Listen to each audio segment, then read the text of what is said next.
Mesdames et Messieurs les présidents d'associations, Mesdames, Mesdemoiselles, Messieurs, chers amis, c'est toujours un très grand honneur pour moi de vous accueillir pour cette traditionnelle cérémonie des vœux. Le conseil municipal se joint à moi pour vous remercier chaleureusement de votre amicale présence. Ce discours revêt pour moi une émotion particulière. En effet, je ne serai pas candidat aux prochaines élections municipales de mars prochain. J'ai décidé de prendre ma retraite, d'être plus disponible pour ma famille que j'ai un peu négligé tout au long de ces 13 années passées au service de notre collectivité. C'est donc mon dernier discours officiel devant vous. J'ose pas dire mon oraison funèbre parce que ça serait épouvantable. Donc cette matinée présente un caractère tout particulier.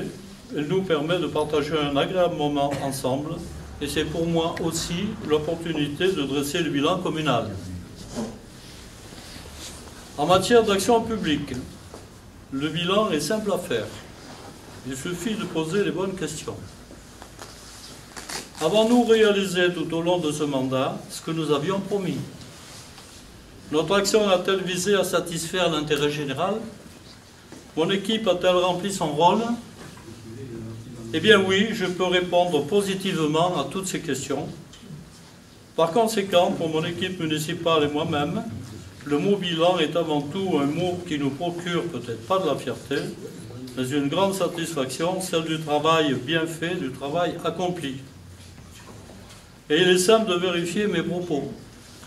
Il suffit de reprendre tous les documents de campagne et de pointer ce qui a été fait. Le résultat est sans surprise. Nous avons fait ce que nous avons promis. Nous n'avons pas pu réaliser tout ce que nous voulions. Tout simplement une question de budget et de finances. Nous sommes à 3 mois de la fin de ce nouveau mandat et c'est pourquoi il m'a semblé important de faire cette mise au point. Certes, il reste encore beaucoup à faire.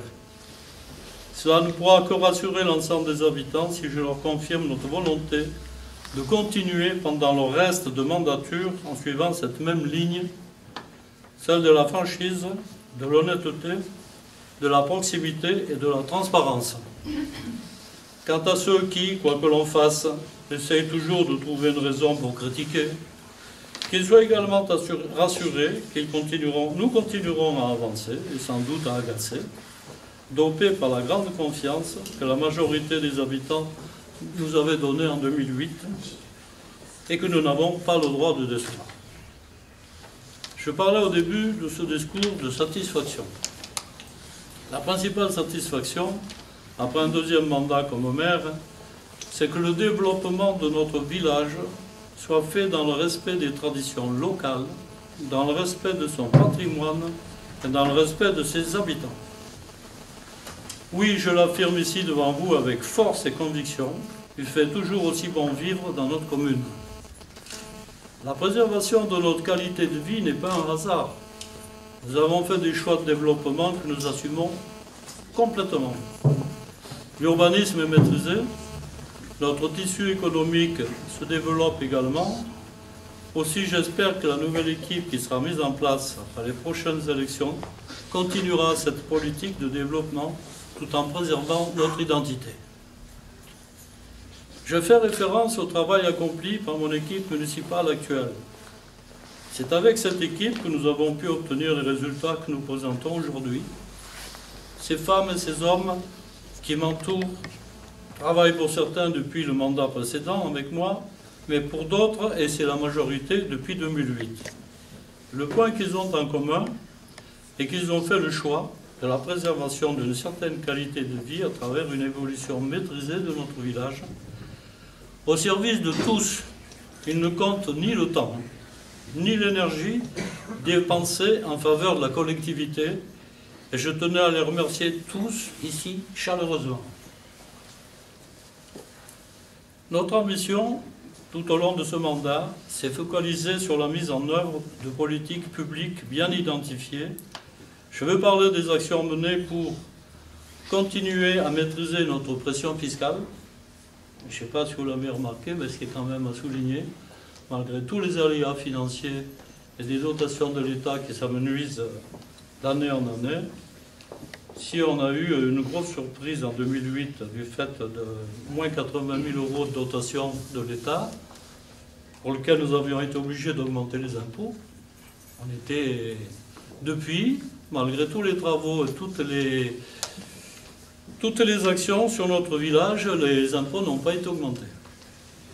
Donc, continuer à maîtriser la pression fiscale, doter notre village d'une sécurité renforcée et protéger l'environnement et le patrimoine. Je vous rappelle que nous nous étions engagés à créer une association des communes de l'Avonage. Nous avons tenu parole. Avec nos collègues des 6 communes voisines, nous venons d'élaborer la charte paysagère de l'Avonage dans le but de préserver la biodiversité et les paysages qui font la beauté donc, de notre Avonage, mais aussi pour permettre d'aider l'agriculture locale, ou du moins d'essayer de la redévelopper, mais également de développer le tourisme qui, je pense, dans l'avenir sera un vecteur intéressant au niveau économique. D'autres actions sont amenées, bien sûr. Assurer une politique sociale pour tous, développer les équipements, tout ceci dans une évolution harmonieuse et équilibrée. Vous allez me dire, le programme était ambitieux. Eh bien oui, c'est vrai, il était ambitieux. Il était d'autant plus que dès le début du mandat, nous avions décidé de ne pas perdre de temps pour nous mettre au travail. Plusieurs réalisations sont en cours ou sont achevées. Si certaines sont plus voyantes que d'autres, croyez bien que toutes mobilisent la même énergie de notre part. La réalisation la plus voyante est sans aucun doute le chantier relatif à la voirie et au aménagement urbain. Nous avons entrepris là un chantier gigantesque.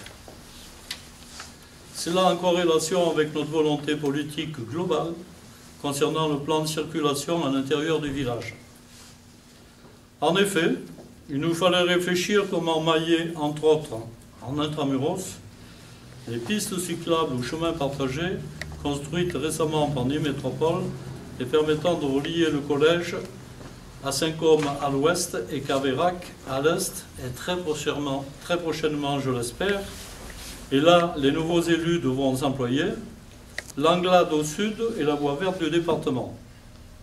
Il s'agit tout d'abord de refaire tous les réseaux en sous-voirie, c'est-à-dire eau potable, assainissement, pluvial. Et en ce qui concerne l'eau et l'assainissement, nous sommes tributaires de Nîmes Métropole qui en a la compétence. Cette entité a des programmes de travaux précis, basés sur la réalisation et le financement qui en découlent. Le timing commun doit être respecté car nous sommes tous tributaires les uns par rapport aux autres. Vous l'avez compris, ces chantiers représentent un investissement important tant pour Nîmes Métropole que pour Clarensac. Donc je profite de l'occasion pour remercier publiquement Nîmes Métropole pour son aide précieuse. Sur les 7 dernières années, Nîmes Métropole a investi plus de 3 millions d'euros sur Clarensac. C'est à peu près le chiffre à quelques centaines d'euros près. Donc je remercie principalement tous les techniciens pour leur professionnalisme. Pardonnez-moi. C'est aussi l'éclairage public qui est remis aux nouvelles normes. Ce que nous pouvons déplorer, c'est le non-enfouissement des réseaux secs, non pas par manque de volonté politique, mais par manque de financement. France Télécom ne participe pratiquement plus. EDF, par le biais du fameux article 8, à hauteur de 40% environ des travaux, la commune ne pouvait financer ces enfouissements. Nous le regrettons, mais certes, nous avons endetté la commune car il fallait avoir recours à l'emprunt pour pouvoir réaliser tous ces grands travaux, mais l'endettement important est raisonnable. C'est quand même près de 7 km de voirie qui auront été ainsi rénovés. Tout d'abord, la rue La Cave Coopérative, maintenant terminée, qui a quand même, il faut reconnaître, fière allure. La rue du 19 mars 62, qui a traîné pour la remise, n'est-ce pas Nathalie, pour la remise en œuvre, à cause de, je ne vais pas les accuser, mais EDF et France Télécom. C'est ensuite le chemin de Saint-Denisy en intégralité, donc nous avons eu un problème de pluvial qui a retardé les travaux d'1 an et demi. Donc maintenant, on sort un peu de l'impasse et les travaux devraient reprendre très prochainement. Toutes ces voies ont été équipées d'aménagements paysagers. En clair, l'utile et l'agréable. Nous avons aussi, comme vous avez pu le constater, réhabilité les boulevards de la circulade, mais il s'agit là d'une réhabilitation provisoire, car Nîmes Métropole doit entreprendre des travaux concernant l'eau et l'assainissement sur ces boulevards, notamment sur les boulevards de la Dougue inférieure et supérieure. Donc cela représente un investissement important pour notre collectivité, un peu plus de 2 millions d'euros. Ça représente aussi une amélioration considérable concernant la mise en sécurité et le cheminement des piétons, des vélos, mais aussi des personnes à mobilité réduite, car la loi sur l'accessibilité, applicable dès 2015, le prévoit. Bien sûr, nous comprenons la grogne des riverains, déclarant sa quoi en général, pour la gêne occasionnée par ces grands travaux. Nous leur avons demandé un peu de patience et de compréhension, car il en va quand même de l'intérêt général. Une autre réalisation importante, inaugurée à la rentrée 2012, je veux parler de notre nouvelle école élémentaire. Sans prétention, notre nouvelle école est un projet pilote pour le Languedoc-Roussillon, figure au catalogue du ministère de l'Environnement concernant les écoquartiers. Il nous a semblé important d'équiper ce groupe scolaire d'un centre de documentation digne de ce nom et aussi d'information pour nos jeunes élèves. Un nouveau restaurant scolaire a été créé et il nous a bien rendu service parce que le nombre de retraités et de personnes dites du troisième âge, ça c'est un grand mot, mais les personnes du troisième âge sur 35, croyez bien qu'elles sont plus actives. Cette association est dynamique et croyez bien qu'ils ont la forme. Donc ce restaurant nous a permis d'organiser donc le repas des aînés, parce que le foyer étant, quand on parle d'équipement, ça aussi c'est une priorité dans les années à venir. Le foyer actuel ne correspond plus aux besoins de la commune. Donc bien heureux que nous ayons pu organiser le repas des aînés à la cafétéria de la nouvelle école. C'est pratiquement 210 personnes qui ont été reçues ce jour-là. Donc nous avions prévu également, outre le mobilier des classes, l'équipement d'une salle informatique. De même, pour assurer une meilleure fluidité des élèves, nous avions revu tous les accès. Les horaires avaient été réaménagés entre les 3 établissements, collège, maternelle et élémentaire, afin de permettre aux parents de s'organiser au mieux. Donc, je remercie les directeurs des 3 établissements ainsi que les parents d'élèves pour leur participation aux réunions de travail et pour leur compréhension. Nous avons obtenu de Nîmes Métropole et plus spécialement de la commission transport, que je remercie aussi, le bus scolaire identique à celui destiné aux collégiens. Du personnel communal encadre les enfants pendant le trajet, domicile-école et vice-versa.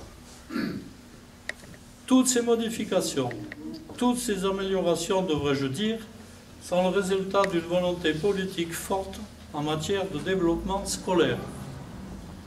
Peut-être tout à fait honnête, notre volonté politique a reçu un écho favorable de tous les acteurs qui interviennent sur ce secteur. En effet, nous avons associé au projet d'école monsieur le directeur et l'ensemble des enseignants, les parents d'élèves et le personnel communal en charge des écoles. Leur présence constante aux réunions organisées par la municipalité sur ce dossier est révélatrice de la dynamique qui s'est créée autour de ce projet. Je rappelle les grands axes de notre motivation concernant notre nouvelle école. Premièrement, la sécurité et le bien-être des enfants. Deuxièmement, la pertinence architecturale. Troisièmement, l'économie d'énergie, toutes des économies conséquentes sur les futurs budgets municipaux de fonctionnement. Je tiens à remercier le département, la région et l'Europe pour leur aide financière appréciable et appréciée concernant notre nouvelle école. Concernant les autres projets en gestation, je veux parler de la future maison médicale.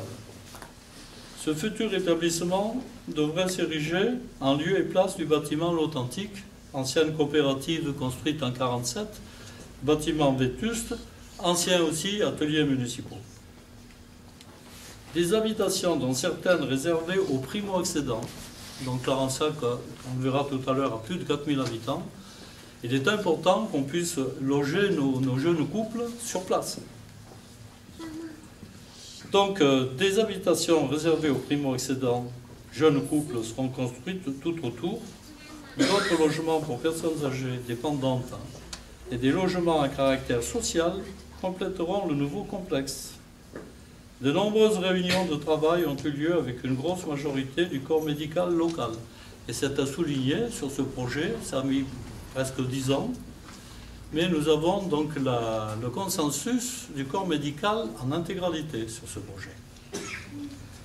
La CEGAR a été missionnée pour l'étude de faisabilité. Des études ont été remises et analysées.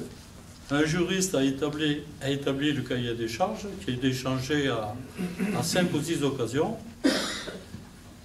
Comme pour le Grand Gour à l'époque, les riverains s'inquiètent, ce que l'on peut comprendre.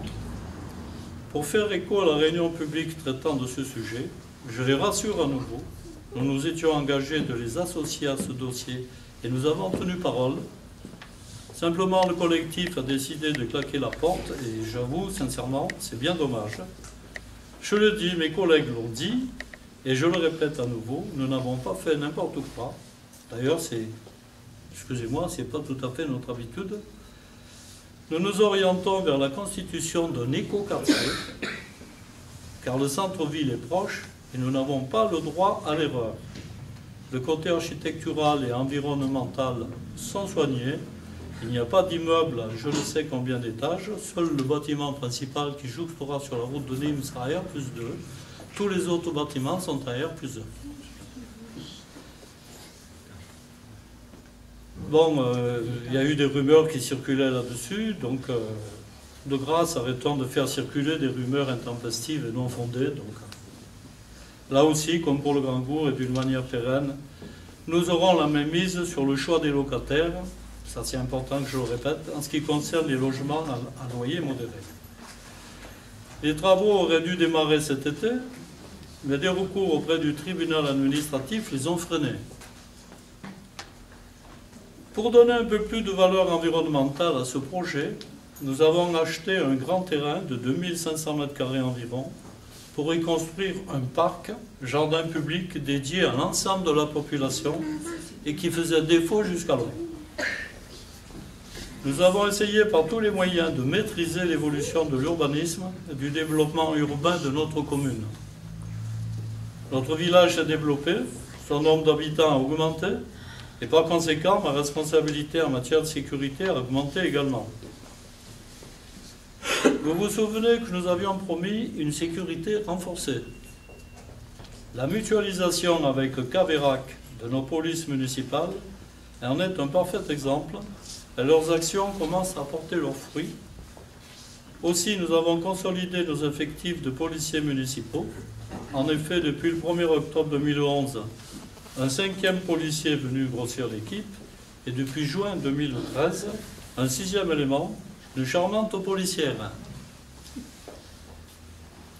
Ce qui permet maintenant une meilleure rotation, tant pour les services de jour comme de nuit, donc plus de sécurité sur nos 2 villages. Contrairement à ce que certains ou certaines pensent.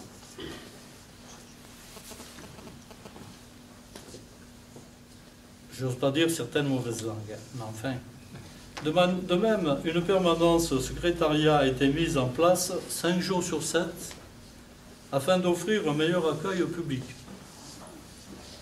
Cet engagement en matière de sécurité est d'autant plus efficace qu'il repose sur une volonté de coopération avec la brigade de gendarmerie de Calvisson-Saubière, de Vauvert et des agents des brigades anticriminalité, mais n'est en aucun cas destiné à les remplacer, la sécurité devant rester une responsabilité de l'État. C'est-à-dire, donc, on a passé une convention avec ces brigades de gendarmerie, de manière à ce que toutes les nuits, il y ait des voitures qui circulent pour assurer la surveillance sur notre territoire et notamment sur Clarensac. Pendant longtemps, les rapports de police ont fait état de trafic de drogue et d'armes dans certaines cités. Nombreux étaient ceux qui disaient que jamais la ligne blanche ne serait franchie. Eh bien, le nombre de policiers et de gendarmes tués dans l'exercice de leurs fonctions prouve le contraire. Ce qui relevait de l'exception est aujourd'hui malheureusement assimilé à un réflexe. Et ne voyez pas, à travers ces propos, une dérive sécuritaire de ma pensée, mais simplement un constat objectif de la situation actuelle. La République a les moyens de répondre à cette situation. Je souhaite qu'elle le fasse. Un autre danger nous guette, donc dans un registre beaucoup moins grave, mais tout aussi important en matière d'autonomie et de liberté. Je veux parler de l'intercommunalité, la réforme des collectivités territoriales. Politiquement, la loi Chevènement sur l'intercommunalité n'est pas une mauvaise loi. Ce n'est pas un hasard si le Parlement, à l'époque, l'a votée à l'unanimité. Cette loi va dans la continuité des textes relatifs à la décentralisation. Cependant, un détail vient altérer l'accueil positif que nous avons eu par rapport à la nouvelle mesure législative. En effet, le regroupement des communes dans le cadre d'une intercommunalité est conditionné par un accord avec Monsieur le Préfet. La décentralisation avait supprimé la tutelle préfectorale. L'intercommunalité a réintroduit ce pouvoir de contrôle. Et je dirais même, avec les nouvelles règles actuellement concernant les collectivités territoriales, l'a amplifié. Non seulement le choix des communes de se grouper peut être refusé, mais de surcroît, certaines communes peuvent se voir obligées d'aller dans des regroupements qu'elles n'auraient pas choisis. Donc depuis, la messe a été dite. Quant à la grande réforme concernant la fusion des départements et des régions, nous pensions qu'il s'agissait d'une mauvaise chose pour nos collectivités et nos communes, et c'est tant mieux si le gouvernement l'a dénoncé. Par contre, le redécoupage des cantons a soulevé des levées du bouclier des collectivités. À mon avis, cela a été réalisé en dépit du bon sens, sans tenir compte de l'unité des territoires, mais plutôt à des fins politico-politiciennes, voire électoralistes, ce qui est bien regrettable. Et ce n'est pas encore pour demain qu'il existera un canton Bonajol, hélas. Je vous rappelle que donc, les cantons avaient été remodifiés en 1820. Donc, voilà où nous en sommes. Mais soyez sûrs que mon équipe municipale et mes conseillers communautaires ont été animés par une volonté commune, celle d'une intercommunalité viable économiquement, pertinente sur le plan territorial, et où les intérêts et la culture de chaque ville ou village soient préservés. Après tous ces sujets un peu sérieux, je souhaite saluer certaines administrations représentées ici peut-être ce matin et remercier tous les acteurs qui participent à la vie économique et culturelle de notre commune. Puisque j'ai évoqué l'ensemble des gros projets en cours sur notre commune, je remercie les services de la direction départementale des territoires et de la mer. Leur assistance et leur expertise sont pour beaucoup dans la qualité de nos infrastructures. Je pense aussi aux services fiscaux et particulièrement à la trésorerie, qui par son rôle de comptable et sa présence à chacune de nos commissions d'appel d'offres, participe activement à la bonne gestion de notre collectivité. Cette année, j'aurai également une pensée particulière pour notre gendarmerie et notre police. Sur le plan national, elles ont payé un lourd tribut en hommes tombés dans l'exercice de leurs fonctions. Je pense également aux pompiers, qui malheureusement sont encore intervenus pour des situations dramatiques sur notre territoire, il y a quelques mois, quelques semaines. Permettez-moi de saluer les enseignants, qui assurent le travail le plus important, puisqu'ils forment les générations futures. La vie d'une commune est également rythmée par l'action du tissu associatif. Et dans notre commune, ce tissu est riche. Vous comprendrez aisément que je ne puisse citer toutes les associations de notre commune, mais tous les responsables ici présents se reconnaîtront. Je tiens tout d'abord à féliciter et à remercier toutes ces associations qui animent notre commune, se dévouent et multiplient sans compter tout au long de l'année pour que la culture, la vie sociale et artistique, la solidarité, le sport, etc., aient droit de citer et se développent dans notre belle région. Sans l'aide et le dévouement de vous tous, bénévoles compétents et disponibles, la vie associative resterait lettre morte à Clarensac. Notre rôle politique au conseil municipal, a été d'accompagner dans la mesure du possible et de notre budget, bien sûr, le monde associatif sans démagogie et sans clientélisme, en vous accordant des subventions selon vos besoins et vos mérites. Nous avons veillé aussi à vous assurer, dans la mesure de nos moyens, la logistique pour vos diverses manifestations culturelles, sportives, festives, etc., qui contribuent à faire mieux connaître notre commune périurbaine. Et c'est là en synergie notre personnel technique municipal qui est là à l'occasion pour vous faciliter la tâche et vous aider à monter vos équipements pour la réussite de vos manifestations et de vos rencontres. Je salue la santé et le dynamisme de notre monde associatif en vous souhaitant, au risque de me répéter, une bonne année à tous. Et j'espère que vous continuerez à être aidés dans le futur. Je m'adresse maintenant aux nouveaux arrivants. Et je vous remercie, mesdames et messieurs. Je vois que vous êtes nombreux à avoir répondu à notre invitation. Donc, bienvenue à Clarensac. Je ne vais pas vous faire une grosse historique, mais une simple petite synthèse. L'origine de notre village est romaine, comme dans toute la périphérie nîmoise. Bâti sur les ruines d'une villa gallo-romaine ayant appartenu à Clarencius, Clarensac commence à connaître un essor au Moyen-Âge. Notre village s'appelle alors Clarensac-Home. C'est un bourg important au Bon Âge, entouré de fortifications. De nos jours, il ne subsiste que quelques vestiges de remparts, notamment quelques tours dont la mieux conservée se nomme la tour de Gazelle. C'est la seule tour ronde qui nous reste, elle est située au sud du village. Le cœur du vieux village, où Écusson, est sillonné par des ruelles étroites donnant à ce dernier un cachet pittoresque. La rue des Parapluies fermée, elle porte bien son nom, est la plus étroite de ces voies. Au fil des siècles, le village s'est développé autour du centre moyenâgeux, puis depuis une trentaine d'années, il s'est étalé et développé dans la plaine en lieux et places de terre d'anciennes vignes.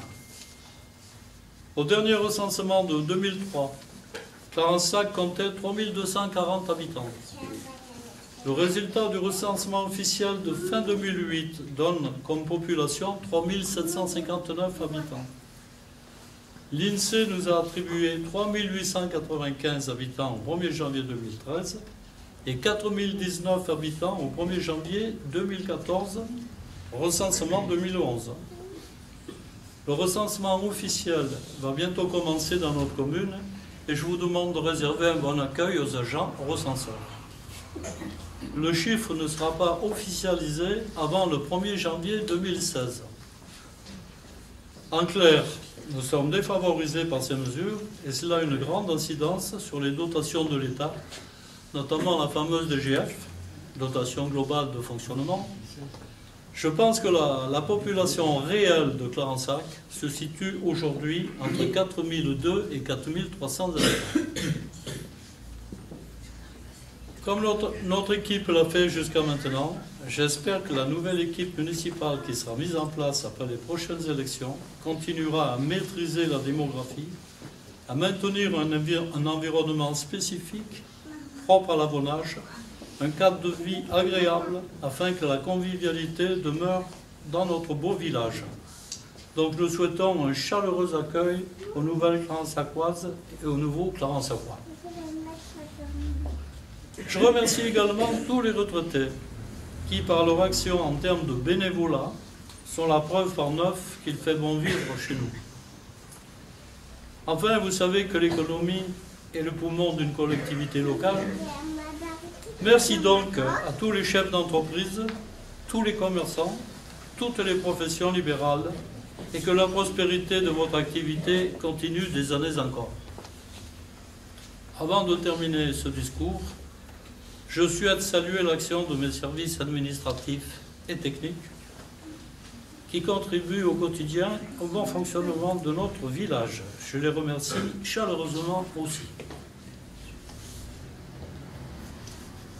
Je terminerai en vous disant humblement que pendant ces 13 années passées au service de la collectivité, j'ai apporté toute mon énergie, ma volonté, ma ténacité et mon dévouement pour la réussite et le développement de la commune à laquelle je suis très attaché.